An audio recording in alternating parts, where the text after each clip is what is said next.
এবং এই ছেলে ঈদের দিনেও প্র্যাকটিস করে এবং ঈদের দিনে কিন্তু সবাই কাপড় পরে যখন ঘোরে ও তখন কিন্তু প্র্যাকটিস করে। এইটাই ওর অ্যাডভান্টেজ হয়ে গেছে এবং ওকে সবাই মন থেকে দোয়া করেছে, এই কারণে রাহুল আজকে রাহুল হয়েছে। আসসালামু আলাইকুম সুপ্রিয় দর্শক মণ্ডলী, আপনাদের শুভেচ্ছা ও স্বাগত জানাচ্ছি। এই মুহূর্তে আমরা উপস্থিত রয়েছি চুয়াডাঙ্গা জেলার জীবননগর উপজেলার ক্রীড়াঙ্গনের প্রাণকেন্দ্র জীবননগর উপজেলা মিনি স্টেডিয়ামে। আমাদের সাথে স্ক্রিনে দেখতে পাচ্ছেন খুলনা ডিভিশনের বর্তমান সময়ের খুবই সফলতম একজন ফুটবল চাষী, সাবেক বাংলাদেশের জাতীয় পর্যায়ে ফুটবল খেলেছেন, ঢাকা মাঠে দাপিয়ে বেরিয়েছেন ফুটবল পায়ে। বর্তমানে কোচ হিসেবে একজন সফল কোচ হিসেবে তিনি আত্মপ্রকাশ করেছেন। যশোরের এই কৃতি সন্তান, যশোরের কৃতি ফুটবলার জনাব সাব্বির আহমেদ পলাশ। সাব্বির আহমেদ পলাশ ভাই, চুয়াডাঙ্গা স্পোর্টসের স্ক্রিনে আপনাকে শুভেচ্ছা। আমি আপনার কাছ থেকে জানতে চাই, আপনার একাডেমির বেশ কিছু ফুটবলার ইতিমধ্যে ঢাকা মাঠে দাপটের সাথে ফুটবল খেলছে এবং ইতিমধ্যেই জাতীয় দলেও কিন্তু অভিষেক হয়েছে রাহুলের। আমরা দেখেছি দাপুটে একজন উদীয়মান স্ট্রাইকার হিসেবে আত্মপ্রকাশ হয়েছে। হাতে গড়া আপনার একেবারেই শিশু অবস্থা থেকে তাকে গড়েছেন। কয়জন ফুটবলার ঢাকা মাঠে খেলছে নামগুলো যদি, এবং ন্যাশনালে ঢোকার পাইপলাইনে রয়েছে তাদের নামগুলো যদি একটু বলেন। বিসমিল্লাহির রহমানির রহিম। আসলে কাজ মন থেকে করলে সে একদম গ্রাম অঞ্চল থেকেই হোক, তাহলে ভালো কিছু ছেলেদের বের করা সম্ভব। তাই আমি চেষ্টা করেছি, চেষ্টা করার ফলই আল্লাহ আমার ফসল দিয়েছে এবং সেই ফসল চাষ করে আজকে কিন্তু ন্যাশনাল টিমে আমার 5-6টা প্লেয়ার ন্যাশনাল টিমে আছে। নামগুলো একটু যদি আমাদের দর্শকদের বলে দেন। আসলে মেহেদি আমার সবচেয়ে বেশি আগে গেছিল, ওদের রাহুলদের আগে।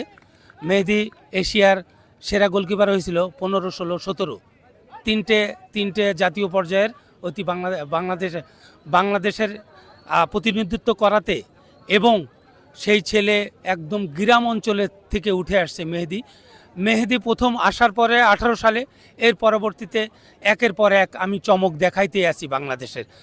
বলছি, দেশগ্রাম থেকে প্লেয়ার বের করা যে কত কঠিন ব্যাপার, কত কষ্টের ব্যাপার, কত পরিশ্রমের ব্যাপার, এটা আসলে ফুটবল ফেডারেশন কিংবা কেউ ওইভাবে জানে না। আসলে আমরা জানাইতে চাই না, কারণ ফুটবল চাষি হিসেবে আমরা চাষ করতে জানি, কিন্তু কোচ হিসেবে আমরা কিন্তু সেই স্বীকৃতিটা পাই না। এই কারণে বাংলাদেশের কানাচে কানাচে যত সুন্দর সুন্দর খেলোয়াড় পড়ে আছে তাদেরকে নিয়ে নার্সিং করলে আজকে বাংলাদেশের অনেক ভালো জায়গায় পৌঁছতে পারে ছেলেগুলো।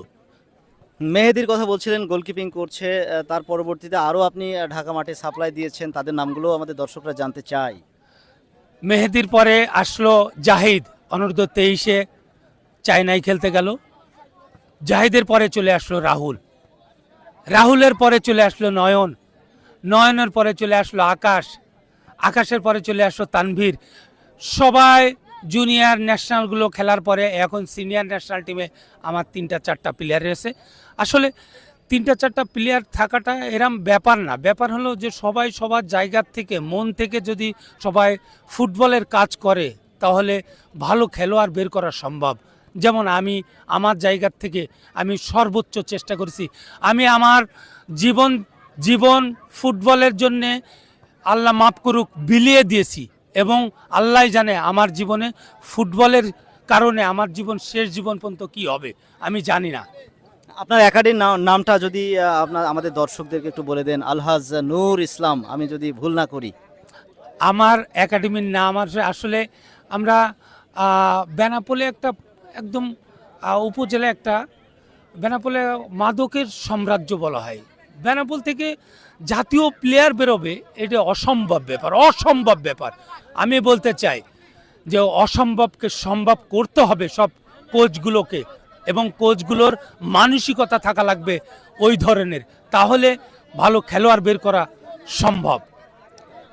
হ্যাঁ, রাহুলের পরে নয়ন, তারপরে আরও আসবে চমক। আপনার কাছ থেকে শুনছিলাম মাদকের যে অভয়ারণ্য বেনাপোল, বাংলাদেশের সর্ববৃহৎ স্থলবন্দর, সেখান থেকে আপনি খেলোয়াড় বের করে আনছেন। মস্ত বড় চ্যালেঞ্জ রয়েছে সামনে, সেই চ্যালেঞ্জ মোকাবেলা করে, এবং আপনার মুখে যে কথাটি আমরা আংশিক পরোক্ষভাবে শুনতে পাচ্ছিলাম যে যে ধরনের ফিনান্সিয়াল হোক আর অবকাঠামোগত হোক যে সাপোর্টটা দরকার ছিল সেটা আপনি পাননি। তো খুলনা ডিভিশনে একটা একাডেমি হচ্ছে বাংলাদেশ ফুটবল ফেডারেশন কর্তৃক, আমরা যতদূর জানতে পেরেছি যে খুলনা, রাজশাহী, সিলেট, সেই বিষয়ে যদি আপনার কাছ থেকে কিছু জানতে পারি।